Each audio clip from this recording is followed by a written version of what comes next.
My name is Ethan Carter. I used to believe that hard work, loyalty, and trust were the foundations of a strong marriage. I built my career from the ground up, securing a respected position as a project manager at a well-established firm. Long hours, tight deadlines, and relentless problem-solving had become second nature to me. I prided myself on my work ethic and my ability to provide for my wife, Lisa. Lisa and I had been married for 8 years. We met in college, bonding over late-night study sessions and shared ambitions. She was sharp, driven, and fiercely independent, qualities that had drawn me to her in the first place. She worked as a paralegal at a well-known law firm and had dreams of going to law school one day. Our life together wasn't perfect, but I believed we had built something solid, something real. But lately, something had felt off. At first, it was easy to dismiss. A shift so subtle it seemed almost insignificant. Lisa started dressing differently, more stylish, more polished, like she was trying to impress someone. She wore perfume she hadn't worn in years, and I noticed she spent more time getting ready in the mornings. Then came the late nights. Lisa had always been dedicated to her work, but now she was working late more often than not. When I asked about it, she always had a reasonable excuse. "It's just this big case," she would say with a tired smile. "The partners expect us to be available 24/7. I wanted to believe her. After all, I was working late too. One of my closest colleagues at work was Jason Miller. We had joined the company around the same time, climbing the corporate ladder side by side. Over the years, we had built a strong friendship. He was charismatic, ambitious, and had a knack for charming both clients and coworkers alike. We had worked on major projects together, attended corporate events, and even gone on double dates with our wives. Jason was the kind of guy who always knew the right thing to say. He could walk into a room and command attention without trying. He was well-liked, respected, and seemed to have everything figured out. I trusted him. Looking back, I should have seen the signs. One evening, after a particularly grueling day at work, I came home expecting to find Lisa asleep. Instead, she was sitting on the couch, scrolling through her phone. The moment she saw me, she locked the screen and set it face down beside her. "How was work?" she asked, too casually. "Exhausting," I admitted, loosening my tie. "You?" She hesitated for a split second before replying. "Same old." I didn't press further, but something about the interaction left a nagging feeling in my gut. At work, Jason had been acting differently too. Normally, we'd grab lunch together, brainstorm ideas, and joke around like we always had. But lately, he had been distant. He avoided making eye contact, cut our conversations short, and seemed distracted. When I finally confronted him about it, he laughed it off. "Just buried in work, man," he said, forcing a smile. It was a weak excuse. The tension at home continued to grow. Lisa had become secretive about her phone, always keeping it on silent and screen side down. When I casually reached for it once, just to hand it to her, she snatched it away so quickly it startled me. "Privacy, Ethan," she snapped. "I don't go through your phone, do I?" I wasn't even trying to go through it. That was the first real red flag. Then came the night that changed everything. I had planned a surprise dinner for Lisa. Something romantic, just the two of us. I left work early, picked up takeout from her favorite restaurant, and set up candles in the dining room. It wasn't our anniversary or a special occasion. I just wanted to remind her how much I cared. I called her around 7 p.m. to ask when she'd be home. No answer. I texted. No response. An hour passed. Then 2. Finally, around 10 p.m., she called back. "Hey, sorry, I got caught up at work," she said hurriedly. "I'm heading home now." Something in her voice sounded off. "Are you still at the office?" I asked. A slight pause. "Yeah, we had a last-minute meeting." In the background, I heard laughter. The faint clinking of glasses. A meeting at 10 p.m.? With drinks? Something wasn't right. When Lisa finally walked through the door, she looked surprised to see the dinner setup. I forced a smile, hiding the pit forming in my stomach. "I thought we could have a nice night together," I said, gesturing to the table. She hesitated, then offered a weak smile. "That's sweet. I'm just really tired." She barely ate, barely talked, and when I reached for her hand across the table, she pulled away. That night, as we lay in bed, I stared at the ceiling while she faced the other way. I could hear her breathing, slow, steady, but something inside me knew. The woman I had loved for 8 years, the woman I had built a life with, was hiding something. And deep down, I feared I already knew what it was. Doubt is a cruel thing. It seeps into your mind, twisting your thoughts, making you question everything you once believed. After that night, I couldn't shake the feeling that Lisa was hiding something from me. Every glance, every text message she quickly dismissed, every vague excuse. It all felt like pieces of a puzzle I hadn't put together yet. I tried to ignore it at first. I told myself I was overthinking, that work stress was making me paranoid. But the nagging suspicion wouldn't go away. Then, fate intervened. One evening, Lisa had left her laptop open on the kitchen counter while she was in the shower. I never invaded her privacy before. I had no reason to. But that night, something compelled me to look. My hands shook as I moved the cursor and clicked on her email. At first, everything seemed normal. Work emails, newsletters, nothing out of the ordinary. But then, I noticed a second email account open in another tab. One I didn't recognize.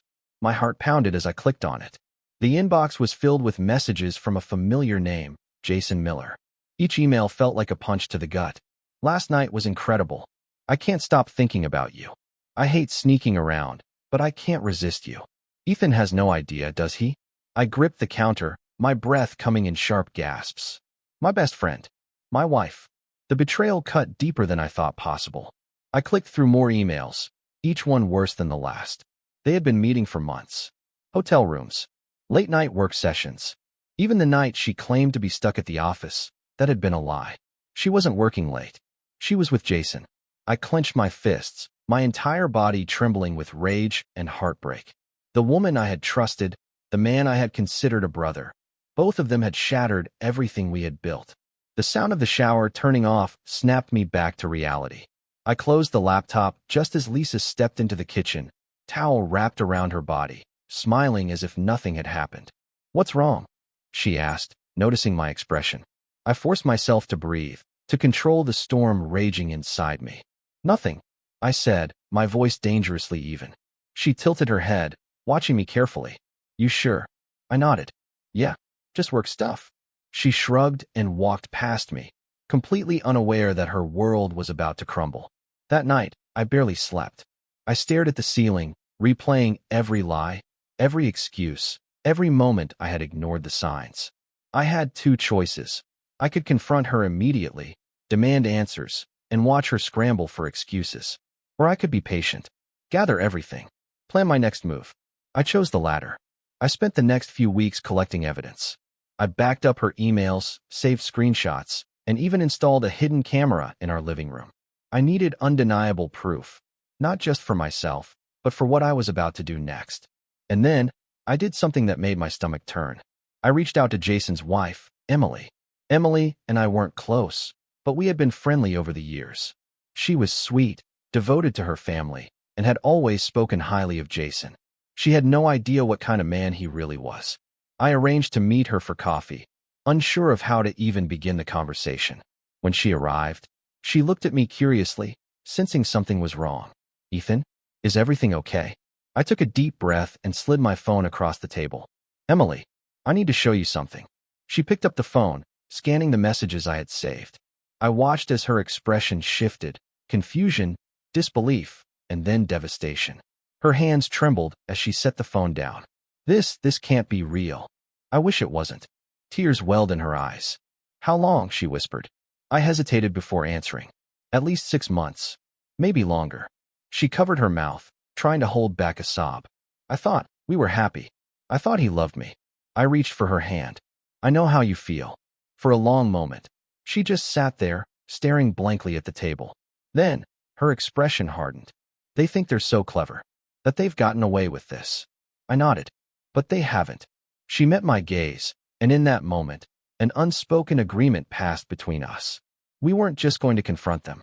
We were going to destroy them. The weight of betrayal had settled into something else.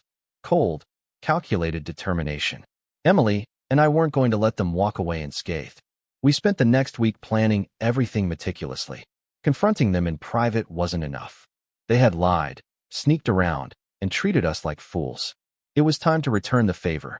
First, we needed the perfect moment. Lisa's birthday was coming up, and she had planned a lavish party at our house. She insisted on inviting close friends and family, including Jason and Emily. The thought of them in our home, laughing, pretending nothing was wrong, made my blood boil, but it was exactly what we needed.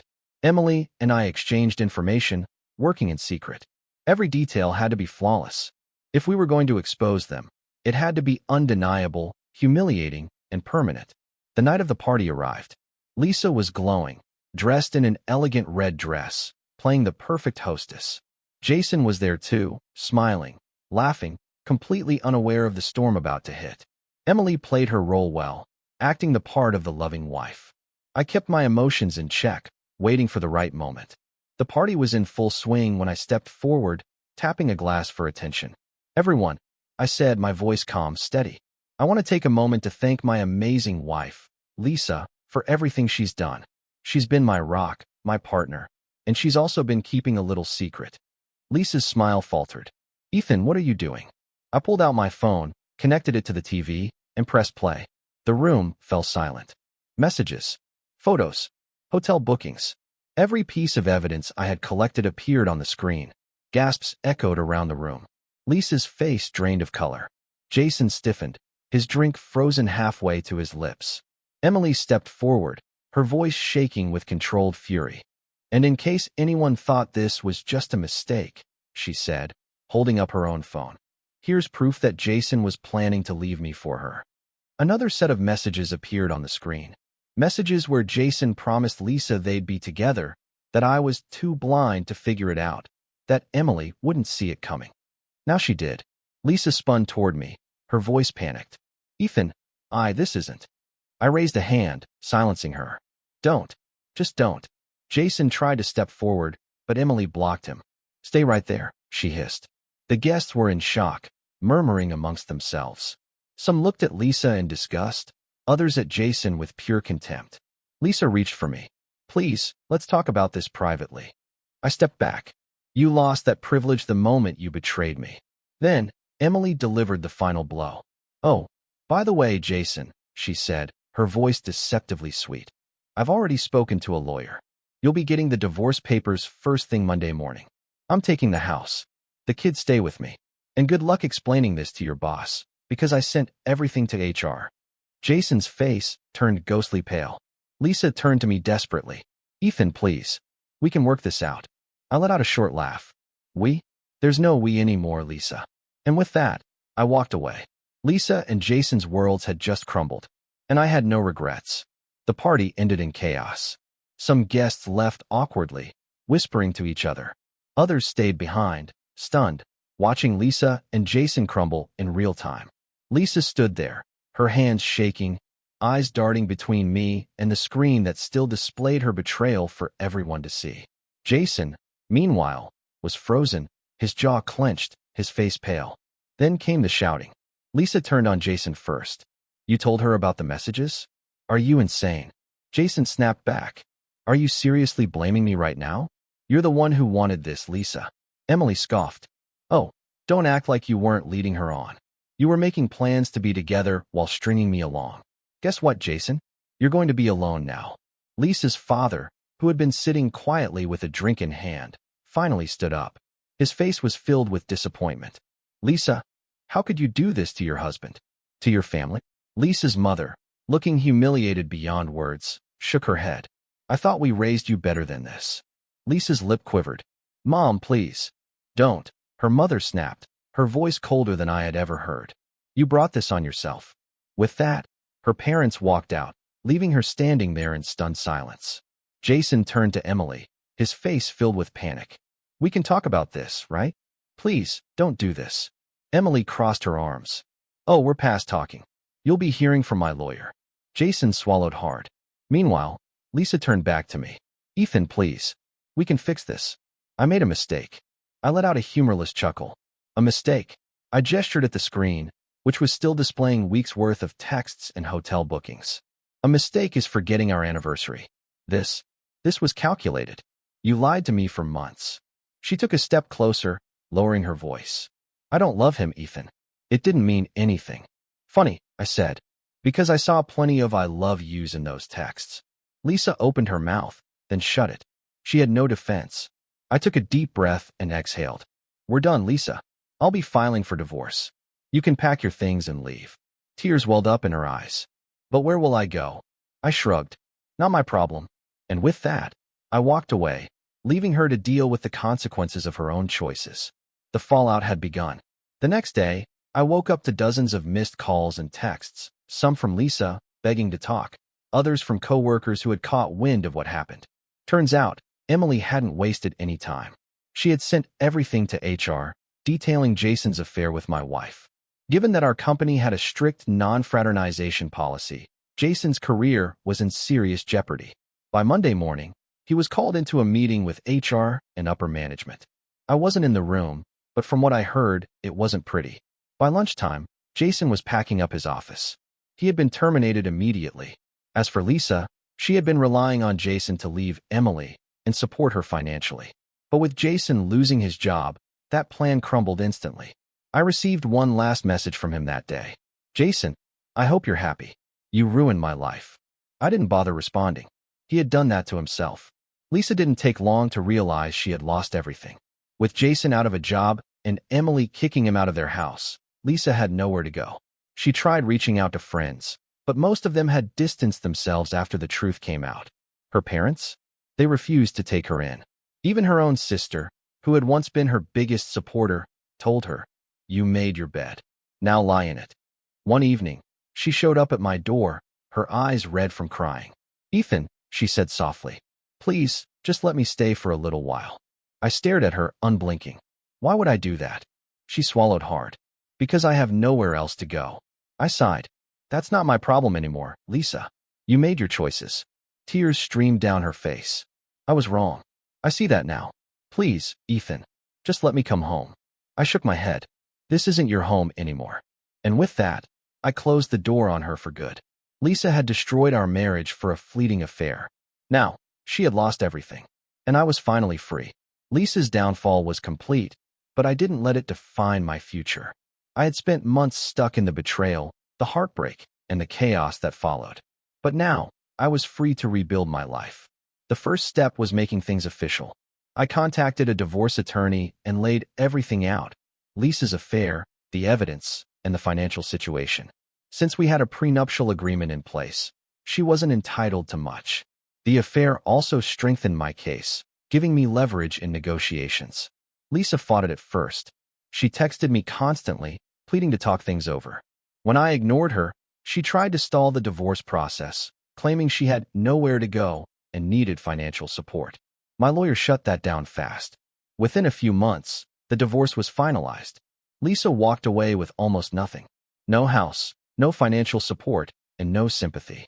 The moment I signed the final paperwork, I felt a weight lift off my shoulders. I was officially free. At first, the loneliness was overwhelming. I had spent years sharing my life with Lisa, and now, my home felt empty. But rather than dwell on what I had lost, I focused on what I could build. I threw myself into my work, taking on new projects that challenged me. I also started reconnecting with old friends, people I had neglected during my marriage. For the first time in years, I traveled. I took a solo trip to Europe, visiting places I had always wanted to see: Paris, Rome, and Barcelona. I walked through ancient ruins, sat in cafes watching the world go by, and rediscovered what it felt like to enjoy life without the burden of betrayal weighing me down. With each passing day, I healed. While I was rebuilding, Lisa was struggling. She had lost her job due to her erratic behavior following our divorce. She had no stable income and no place to stay. Jason, the man she threw everything away for, had ghosted her completely. I heard through mutual acquaintances that she was couch surfing, living off the kindness of distant friends. But that kindness ran out fast. One day, I got a text from an unknown number. "Lisa, Ethan, please. I have nowhere to go. Can we talk?" I stared at the message for a long moment before deleting it. She had made her choice. Now, she had to live with it. A year after my divorce, I found myself in a much better place. I was stronger, happier, and no longer defined by Lisa's betrayal. I had started dating again, not rushing, just taking my time to meet people who actually valued honesty and commitment. More importantly, I had regained my confidence. Lisa's affair had broken me, but I had rebuilt myself from the ground up. Stronger, wiser, unshakable. And for the first time in years, I felt truly at peace.